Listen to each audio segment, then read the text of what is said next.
Hey folks, welcome back to the Contrarians. This is another episode of our regular edition where one of us in the hot seat defends an album from a band that isn't typically chosen as that band's best album or their favorite album from a band. In the past, we actually did a Contrarians episode on Kiss where I defended Hotter Than Hell as Kiss's best album, which I still think is their best album, and it's definitely my favorite.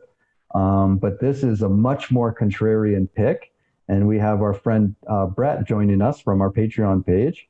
So we're going to kind of just jump right into it. And I'm going to throw it over to Brett to kind of explain why he's picking this pick and what album he's picking. So take it away, Brett. Okay, well, first of all, just thank you for having me here. I really appreciate the opportunity. So the album I chose is a rather polarizing record amongst Kiss fans. You could bring it up and someone will tell you they either love it or they hate it. And if you can't tell by my background either, that's Music from the Elder. When I was brushing up on just the backstory and the history of the album prior to this video, one quote I came across a lot was, "It's a good record, it's just not a good Kiss record." And I have to say, I don't agree with that statement. That doesn't mean, though, that I'm going to sit here and tell you it's the greatest Kiss record of all time, but I will say I do agree with you. Hotter Than Hell's my favorite Kiss record. It definitely doesn't get enough love, and I think the one reason why I love it is because of the crappy production of it. It just gives it its own sense of personality. But like I said, it's the quote that I came across was, "It's a good record, it's just not a good Kiss record," and I disagree with that. And I feel like it is a good record. And actually, it was a gateway record for me. And I feel like it's a record that deserves more respect than it gets from the fans. Not necessarily getting respect from Paul or Gene or Ace. We both know that they've been very vocal in the last 40 years now that they do not like the album. And there's just so much, I feel like there's so much more that you have to get into to kind of understand the album, and then hopefully in the process maybe gain some new form respect for it. And I was thinking about it, and I wrote it down. I asked myself, why is Music from the Elder a good record? And what I came to was, it was the result of a band that was lost and willing to do anything, something that they've done multiple times. Their whole motto was based on, we're going to do whatever it takes. And not only as someone who loves music, who loves the band, but also as a musician, I can't help but respect a band that's willing to take risks and think outside the box. And when a band does new things, sometimes it works, sometimes it doesn't, but I would much rather have a band try something new, whether it succeeds or not, than just have a band release the same album 15, 20 times. One thing I think that is special about Kiss is that even though they never were really, by 79 into the 80s, especially in the 80s with the non-makeup stuff, they weren't at the, they weren't the leaders of the pack. But they certainly were able to change with the times. And they were successful at it. Unfortunately, this one particular point in time, it didn't really work out that well for them. Yeah, absolutely. Appreciate your opinion, being a musician and talking about trying new things and stuff like this. And I think I brought this up to you when we spoke about this briefly last time. You just look at it, and there are a lot of musicians out there that do enjoy this album. I know Michael Ackerfeld from Opeth cites this as one of his favorite albums. Jeff Tate has said, I believe, he's like, I'm not really a big Kiss fan, but I love The Elder. And then you look, especially within the last, maybe 10 to 15 years, there are a lot more bands out there that are covering songs from The Elder. Arch Enemy covered The Oath. There's this black metal band, Black Anvil, that covered Under the Rose on one of their albums a couple of years ago. I know Doro covered, Under the Rose. I know Doro covered Only You. So I feel like it's an album that's appreciated if you're like a music nerd. It's just, I've kind of noticed a pattern, especially the people that I know that like Kiss. I've noticed a pattern of what type of people don't like the album and what type of people do like the album. I would probably consider myself somebody who's not really in either camp of love it or hate it. Yeah. It kind of falls in the middle for me where like I like it, like I don't think it's terrible, but like at the Yeah. same time, like I don't think it's great by any means. And I'm somebody who likes albums that are generally considered pretty bad by Kiss. Like I like Hot in the Shade, I like Unmasked, I like I love Asylum. Unmasked. Asylum gets a lot of flack too, and I don't know why. And Asylum is hands down one of my favorite non-makeup Kiss records. yeah, There's absolutely. not I one. agree. There is not one bad song off that album, and even the songs like even some of the Gene songs, and Gene was known for not really writing good songs during the '80s, but they're like even the songs on that he wrote on that album are good. I don't understand, and it's unfortunate that that the non-makeup era does not get the recognition it deserves. Yeah. And even though like those albums I mentioned get a lot of hate from fans, I don't hate The Elder. I kind of think those records are better than The Elder. Oh yeah, no, I'll agree with you on that. Like I said, I'm not going to sit here and try and tell you it's the greatest record of all time. I just feel that it's a record that deserves more credit than it gets. And like I said, especially because they were willing to take the risk. Obviously, the risk didn't pay off, but the fact that they did it, whatever their pretenses were, you have to give them credit for it. I'll go through some of the reasons why it's Contrarian, the record for sure. I don't even need to bring up album sales. This album sold so poorly that they canceled the tour. Yeah, sorry, go ahead. No, I was writing down some stats and stuff like that, and it debuted on the 200 Billboard pop albums chart, not even the rock charts, the pop album charts, at I think like 108, and then the highest it went to was 75, but it was only on the charts for maybe like 11 weeks. And that makes sense because their last two albums were more poppy than they were kind of rock, right? I mean, they had pop hits off the last couple of records. Yeah, but also, Unmasked was a full-blown pop album, and then you had Dynasty before that, which obviously you had the disco influences, but there were some of that pop elements coming through, and I think that had a lot to do with Vinnie Poncia, who produced Dynasty and Unmasked. Yeah, and Peter's solo album too, right? Yes, he did. And he co-wrote a bunch of tracks off of that. Like he has a co-writing credit on I Was Made for Loving You, and that was one of the biggest hits off that album. Yeah. I kind of think like as a Kiss fan, the record, I know Ace wanted to do something a lot heavier at the time, and he was clearly miserable when they recorded this record because he wasn't even in the studio. Yeah. But I don't think they needed to go super heavy like they did with Creatures. But like I know Ace's track Dark Light was supposed to be called like Don't Run, and like the demo was a little different. But I was listening to the demos while I was doing research. I had the demos on, and Don't Run, his version of Don't Run is definitely much more slower. It's not as heavy, even though like the final product isn't that heavy, but it had a much more slower tempo to it. But in the book Behind the Makeup, there's a little 2-page blurb about the album, and he claims that Bob Ezrin took off like 50% of the tracks that he had recorded for the album, and Ace claims that if they would have kept the stuff that he did on the album would have been better. Yeah, well, I don't know what could have saved this record. But I mean, man, the stuff they did like right after this on Killers is I find that stuff infinitely better than the stuff on the Elder. Well, the thing is, disappointing is that the stuff that they wrote that wound up on Killers, Partners in Crime, Nowhere to Run, those were written and recorded during the Elder sessions. What could have been if they would have just put those tracks on, especially Nowhere to Run. Nowhere to Run is such a great track off like those 4 songs they put. Like, I'm sure you could have been able to fit those songs within the theme of whatever the story was that Gene had come up with for the album. Yeah, I just think there's so many issues with this record. Like they were diluting themselves so much already by this point by doing like the disco thing and the pop thing, which turned off a lot of fans at the time. And then you go and do something completely different. You change your look.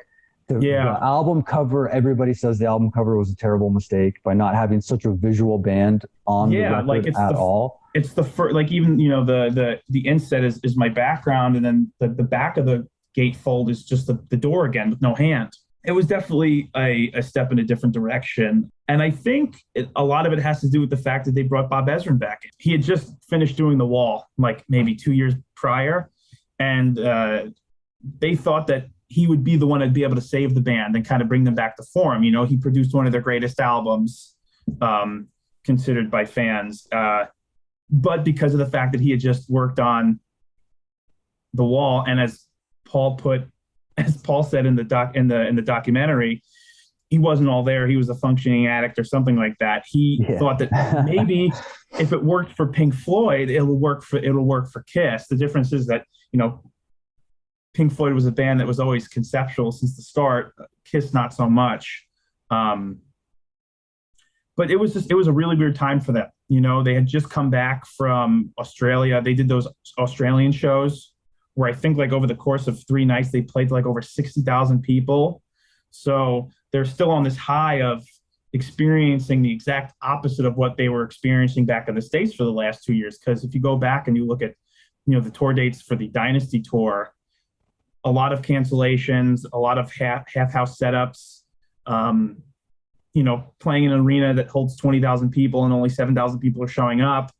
And then Unmasked comes out. They do one show at the Palladium in New York, which was Eric's first show. And then they go off to Europe and they come back and, you know, they're a band at a crossroads. And this was actually around the first time that they had brought up the idea of taking the makeup off, at least according to Bill Aucoin. He said that Gene and Paul came to him and there was like, look, we want to be more serious. We want to take off the makeup. We want to step away from the merchandise, which by that point was just insane. Like they were making so much money off the merchandise. They wanted to kind of bring it back to form. And I think in the beginning they had the right idea, but then, like I said, Bob Ezrin came in and he had just worked on The Wall, and it was like, okay, well, maybe we can kind of mend the two together.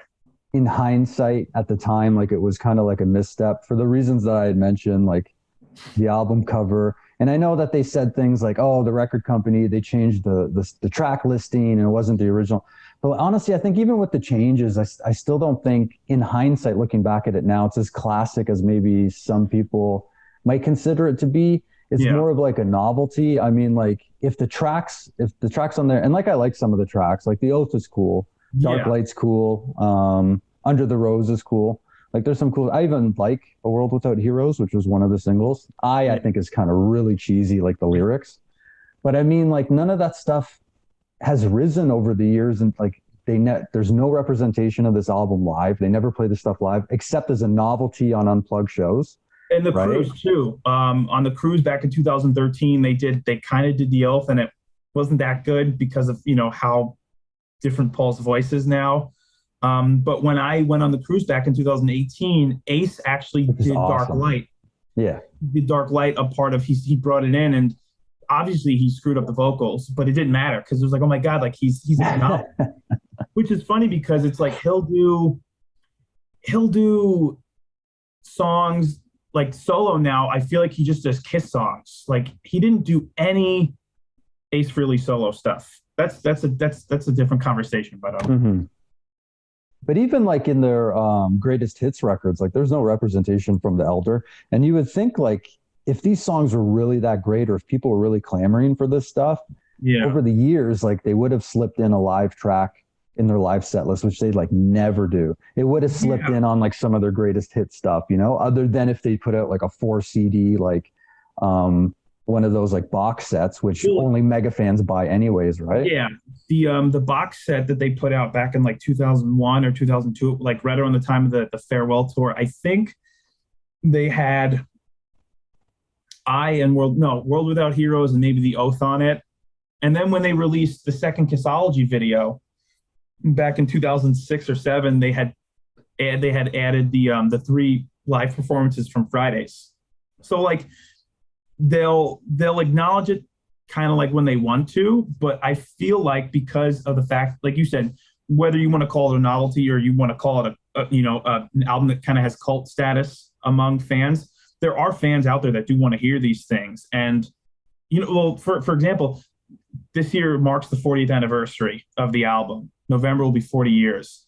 Would I like to see them do something special like they've done with all the other albums, you know, Hot in the Shade, Unmasked, like Hotter Than Hell, I would love that, but I'm not getting my hopes up, unfortunately. But I do feel like if they do it, there's a market out there, and there are fans that want to see these things be acknowledged.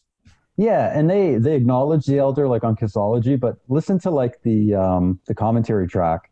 You know, like they're very. You admitted it yourself. Like the guys in the band, like even they're harsh on it. Critics were harsh on it. You know, some Kiss fans hate it. Some of them love it, but some hate it. Yeah. Like even just on, I haven't even done research for this because I know Kiss so well. But if you just look at the ratings on Wikipedia, All Music 2 stars, Rolling Stone 2 stars, Pitchfork 0 out of 10. You know, like it's, and I know critics don't usually like Kiss albums, but just in terms of like a lot of fans hate it. Like a lot of Kiss fans hate it, which is like, you know, sometimes a lot of fans love stuff that the critics don't like, but in this case, it is a polarizing record. But I don't know. I'm like I said, I think it's okay. Yeah, but I think there's much better Kiss stuff than the Elder. Yeah. No, like I said, I'm not going to try and tell you it's the greatest record. But you had mentioned like, you know, stuff that the band has said about it in the commentary. I think I've told you this story before, but when I met Paul Stanley back in 2007, I told him it was my favorite record. I didn't say it was my favorite. I said it was, you know, I said I really enjoyed the record. And he told me, he's like, I feel bad for you. Like, what was your first experience with the album? Like, do you remember like what the first time you were exposed to it? Yeah, I had it on, well, my aunt got me into Kiss and she had a bunch of the vinyl and she had like everything. So she had all the solo albums and she had Unmasked and The Elder and stuff like this, right? So for me, the first time I heard it was like as a kid on vinyl. It was interesting because there was so little information about it. Yeah. Now, like I have a bootleg of all of the promotional stuff that they did for the Elder era. And it's like a DVD that I just got online. It has like the Flo and Eddie and the Solid Gold. The Flo and Eddie interview and stuff like that, right? Like I find it interesting to go back and look at that era. And all of it, like they did a bunch of lip syncing stuff for it, but they didn't do anything live really at the time. Yeah, except for the Fridays is considered the only legitimate live performance of the album. Right, exactly. And was that completely live? Were the vocals live? Or it was? It was completely live. I was reading in one of the books I have, I was reading that there was it was a guy that was a fan there, and he was able to watch the sound. He was able to watch the performance, and after he went up to the lady behind the soundboard and was like, "Hey, can I get like a set list or something?" She handed him a cassette tape of the live performance, like recorded from the soundboard. So it's like this guy kind of has technically the only live performance, you know, on a cassette, which is kind of cool about it. That's very cool. But yeah, it was kind of at the time, even like as a Kiss fan discovering the band, it was kind of an oddity, and I still kind of look at it as like an oddity. Yeah. You know, it's almost like it should have been a solo album, or maybe not. It even definitely would have worked as a Gene solo album because it's just so out there. Like you listen to the stuff on his solo album, there's some stuff on there that's like, this does kind of remind me of a Gene solo album, and it was apparently it was his idea. Like he came to Bob with this very bare bones. There, depending on who you ask, it's either he had the story already written, or Bob Ezrin came to them and then he kind of wrote this bare bones, you know, typical hero's journey story, and then him and Bob fleshed it out.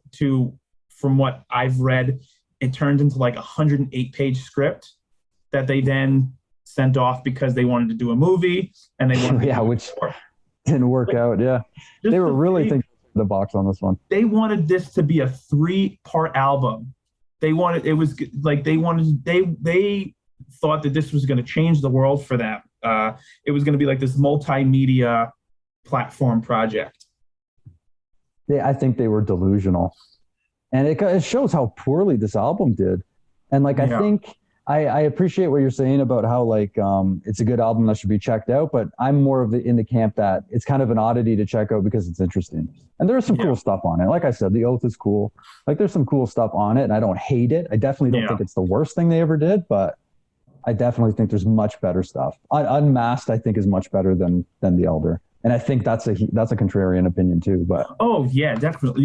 The songwriting on Unmasked is so good, and it's such a great pop rock album. I was talking to a friend about it the other day, and it's a song that you listen to in the car in the summer with the windows down. You're cruising and you're listening to Unmasked. It's the perfect album for that. I love it. Yeah, I love Unmasked. But yeah, do you have anything else you want to say about the record, or? Just give it a chance. It's even if you don't like it. I feel like maybe kind of going with a different mindset. Look, obviously everyone's not going to do what I do or what you do, where we're these hardcore fans. We want to know everything. I do feel, like I said, like if you kind of have a better understanding of where the band was and what the backstory is, you would maybe have a little bit more of an appreciation for it. But if you're someone that's coming into this and maybe you've never heard Kiss before and you're working your way through the discography, I don't skip it. Because for me, I think I'd mentioned this earlier, it was a gateway album for me. When I was, I'd seen them for the first time when I was 8. So that was 96. I had known just all the basic Kiss songs. You know what I mean? Like my exposure to Kiss was any compilation albums that my dad had. And then I remember seeing the Studio 54 performance of them doing I. It's from the Kiss My Ass long form video.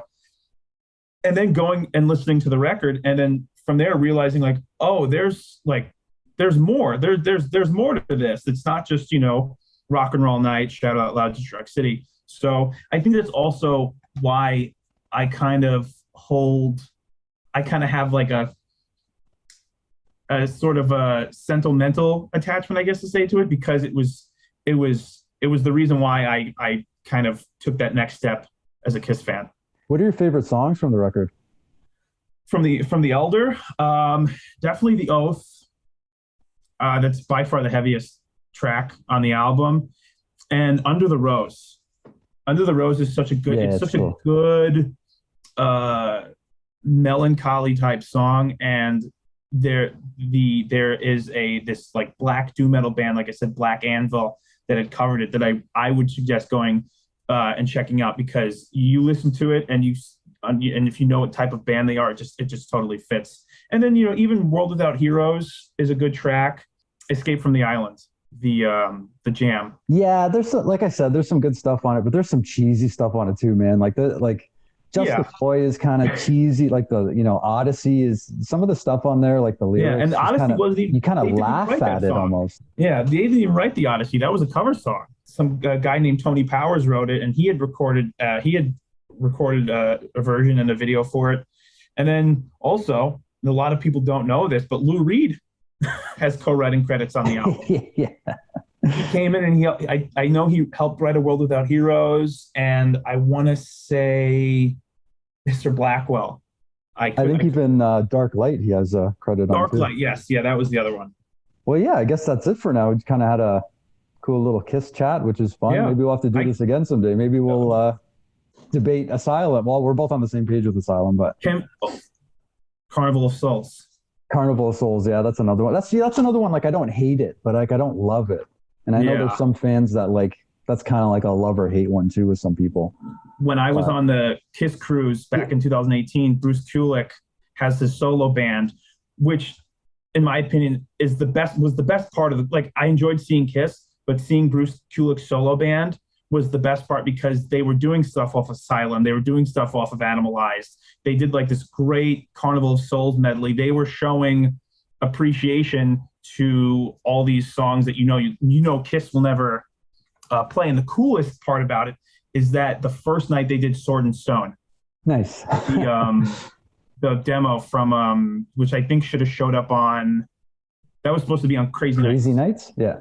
Yeah, but then they had some other band record it for some horror movie in the 80s. Yeah. Cool. Yeah, I think the only Kiss record I hate is Psycho Circus, and there's even stuff on that I like. So really, yeah. Psycho Circus grew on me. Honestly, if I had to say, hate's a strong word, but if I had to choose an album that I would say I strongly dislike, it would probably be Monster.